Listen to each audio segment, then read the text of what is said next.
Mga idol, ilang araw lamang nga po mula nang umalis si Coach Chot Reyes sa Gilas, Pilipinas ay sinabi nga nito muli na willing pa rin siyang bumalik sa ating national team. Yan naman ang ating unang storya na aalamin. Nasasamahan ko na rin ang balitang 3 guard starting lineup nga po ang Golden State Warriors at ang balitang nagreklamo nga po ang Denver Nuggets sa bagong super team na nabuo ng Los Angeles Lakers. Kaya mga idol, tara, halina't alamin natin ang buong detalye niyan.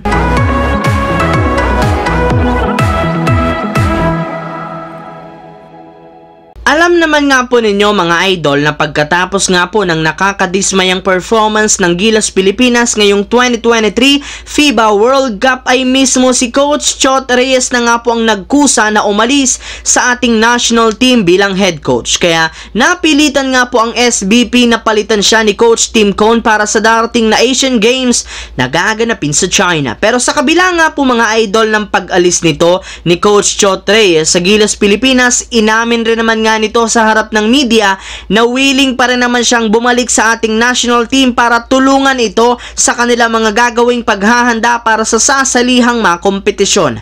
Yes mga idol, hindi pa rin niya sinasarado ang posibilidad na pagbabalik niya sa Gilas Pilipinas hindi bilang head coach kundi bilang isang staff.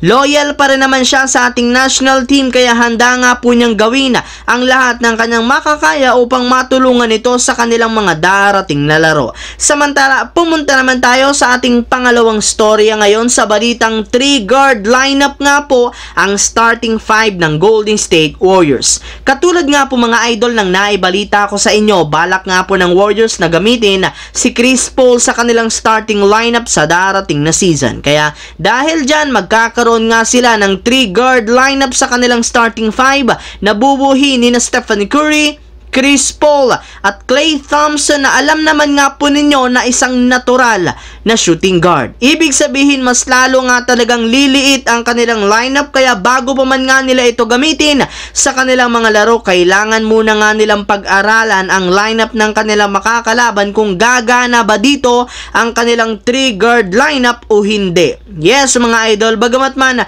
mas mapapabilis ang opensa sa tuwing ginagamit nila ng sabay sina Stephen Curry, Chris Paul at Klay Thompson, madedehado rin naman sila pagdating sa depensa, lalo na pagdating sa rebounding na maaring samantalahin ng kanilang mga makakalaban. Habang dumiretso naman tayo sa ating huling storya dito sa balitang nagreklamo na nga po ang Denver Nuggets sa bagong super team ng Los Angeles Lakers na binuo ngayong off-season. Kasunod nga po mga idol ng pagkakakuha ng Los Angeles Lakers kay Christian Wood, tuluyan na nga silang nakabuo ngayon ng isang legit na super team. Kaya hindi na rin naman naiwasan pa ng ilang mga NBA fans na magreklamo ngayon sa Lakers gayong hindi nga daw talaga makakakuha ng kampiyonato si LeBron James kapag hindi siya gumagawa ng super team at kumukuha ng mga magagaling na players. Maging ang ilang mga fans at analyst nga po ng ating reigning champion na Denver Nuggets na inis rin naman sa ginawang move ng Lakers gayong malinaw talaga na ginagawa nga daw nito ang lahat ng kanilang makakaya upang matalo lamang ang Denver Nuggets sa darating na season.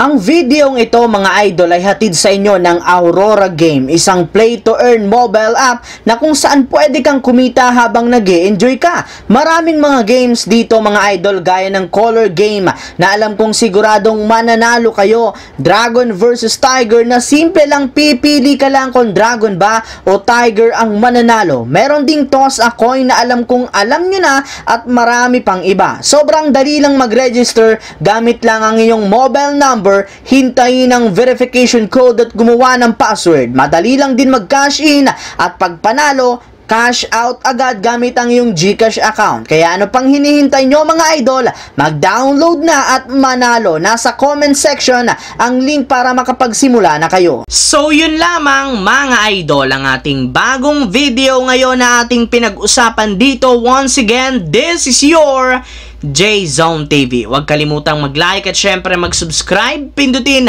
ang notification bell sa akin channel para lagi kayo maging updated sa mga videos na inilalabas ko. I-follow, bisitahin at i-like ang ating Facebook page, J-Zone TV. Thanks for watching. mga idol.